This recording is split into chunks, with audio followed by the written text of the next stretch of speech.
from all walks of life about these. That itself shows the interrelation between the three aspects of civilization that I am going to present before you. The next one, please.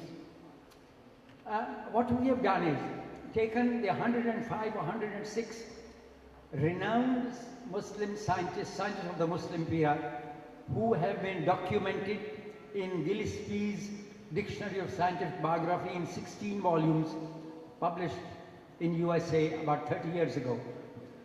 And what I have done is made a statistical analysis of how many of them existed within various 50-year periods. Apparently no one had done this, and it shows some interesting facts. The next one, please, will show the graph of these. Figure 1A and 1B. Next, please.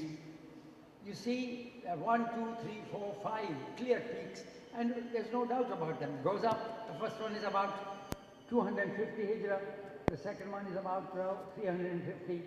The third one is another 200 years later. The next one and the last one. And after that, there is nothing. And it's interesting to find out why these rise and falls, what was behind them, what happened, how it happened, and what we can learn from these for our future plans. The next one, please. This shows you the same graph plotted at 30-year intervals, because sometimes choosing the interval can bring out false peaks. The first two are again there, the next two are again there, but there are little piddles in between, which we will talk about. But the interesting thing is, if you look at the arrow at the top, that first one is 300 and something. That's the first big peak. The second one. The third one is at 520 Hijrah. And this one is at 635 Hijrah, I think. 655 or 635. Now, these three are the ones that I propose to talk about and discuss in some detail before this audience of learning academicians and teachers and students. The activity has been done by someone in the 1400 Hijrah issue of Sayyara Digest, published in Pakistan in Urdu about 30 years ago. And the title was Ik Nazar Wapasin, which means a backward glance. And he had listed the outstanding personalities of the last 1300 years. Among them, there were some emperors and kings and conquerors, who obviously I excluded, with two exceptions, who were also, because they were also intellectuals. And then I plotted a graph for these every 30 years. And the graph will surprise you. Next, please. You see this? There are precisely 13 peaks and 13 minima in this graph, one every 100 years. It reminds one of the hadith of the Prophet ﷺ. Ala rasi kulli mayatin man yudaddidu dinaha. I think those of you who know Arabic will have understood what I'm getting at. Now, what interests me is not the maxima, because the maxima is already there. The interesting thing that I looked at, and I presented this in a paper 30 years ago at a conference on history of Central Asia in Islamabad University. The minimum is the period where the incubation must have taken place. The maximum is where the results appear. And therefore, the next transparency will show you who were the major persons near the minimum, active within 10 or 20 years of the various minima. This is what I've said here. Their impact within a couple of decades of the minimum, those are the people to look for who probably caused the incubation of what happened afterwards. The next transparency will show you the results. I hope you can read the names. Every 100 years at the minima, these are the three names nearest the minima. The first one includes Imam Jafar Sadiq. The second one is all ulama. The third one includes one who is an intellectual. The third one includes Nizamul Mulk, an intellectual.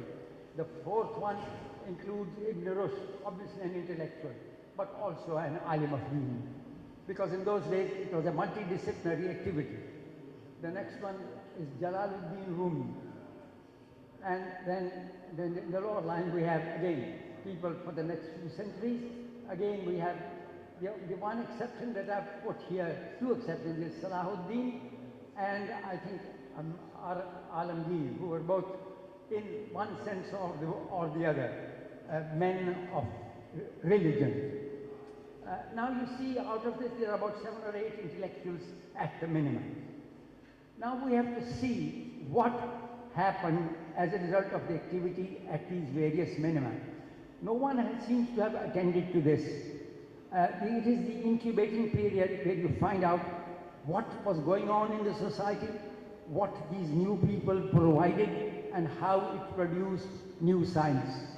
The interesting thing is that within 80 years of each of these minima, there was a peak of scientific activity. That I shall try and demonstrate before this audience in the next 3 or 4 transparencies. The next one, please. This is I've given what several Nobel Prize winners are now saying. This is one of them from Towns, and I think this is probably given also in Mehdi Gulshan's book, Can Science Dispense with Religion? In fact, while many eminent physicists, including some Nobel laureates, feel that the two spheres should be kept separate, yet there are others who believe, like Weizsäcker, there is a Bohr complementarity between science and religion. The words are interesting. The two are different ways of describing the same phenomenon. That's what it means in brief. And therefore we can't ignore either one of them. We have to look at both. We need to look at both. And then he adds that religion and science are aimed at much the same problem and must in time converge. The next transparency will show you. As a result of this, about 10 years ago at Amman, when we had a meeting of the Islamic Academy of Sciences in collaboration with the ulama, or what was the, I think Ruby remembers who they were. There I have presented a paper which contained the essence of this. You see, you can have overlap of 3 types which include systems. Either a complete merging of one inside the other, or a complete separation, or a partial overlap. Now it's interesting, every physicist knows this, mathematician knows this, partial overlap is the most general condition. In the limit, it can tend to 0, or it can become 100%. So that is the situation which you have to keep in mind when we see the recalled remarks like those of Towns and other people. There is somewhere a region of overlap, and also there may well be a skipping over from one to the other, an intellectual skipping across. These are just ideas that we floated 10 years ago. The next transparency, please. Here, I have mentioned something that goes back to the Quran and the Hadith. What is zikr of Allah? This is a debatable point, but I place it before all of you to consider. There are 2 or 3 ayat in the Quran and 2 or 3 ahadith of the Prophet. It is related that on one occasion he came to the room, to his bedroom. Aisha was there. He lay down and then suddenly got up and said, "Let me pray to my Allah." And he stood up and stayed praying for 4 or 5 hours until that morning azan. Aisha said to him, "O Prophet of Allah, why do you tire yourself so much?" And he said, "Why should I not do this tonight when that ayat has been revealed today upon me, those who reflect upon what is in the heavens and the earth, and so on." The complete ayat. Now this indicates the kind of importance that the revelation of this ayat had for the Prophet ﷺ. It may or may not have had the same significance for everyone, but certainly this is a well authenticated incident. That's why I put this here. The next